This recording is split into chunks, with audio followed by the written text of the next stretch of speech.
Hi friends, ഇത് എൻ്റെ ഒരു മരവാട് ചെടിയാണ്. ഞാൻ ഓമനിച്ച് വളർത്തുന്ന ഒരു ചെടിയാണ്. ഞാൻ ഹാങ് ചെയ്തിട്ടിരിക്കുകയാണ്.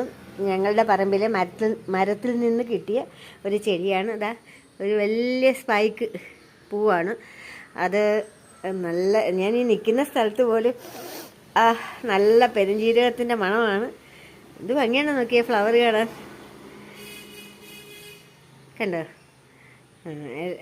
ഓമനിച്ച് വളർത്തുന്നതുകൊണ്ടായിരിക്കും എല്ലാ വർഷവും നിറയെ പൂവ് ഉണ്ടാകാറുണ്ട്. വലിയ വലിയ സ്പൈക്കാണ് ഉണ്ടാകുന്ന പൂക്കൾ. നല്ല രസമുണ്ട് അത്. ഇത് ഞങ്ങൾ കായ വിളയാൻ സമ്മതിക്കാറില്ല. അതങ്ങ് മുറിച്ച് കളയും. അല്ലെങ്കിൽ ഈ പറമ്പ് മുഴുവൻ ഇതിൻ്റെ ചെടിയായിരിക്കും. അതിനാൽ ഞങ്ങൾ അത് ഇങ്ങനെ വളർത്തത്തില്ല. നല്ല രസമല്ലേ? കുറേ കിക്കീസും ഒക്കെ വന്നിട്ട്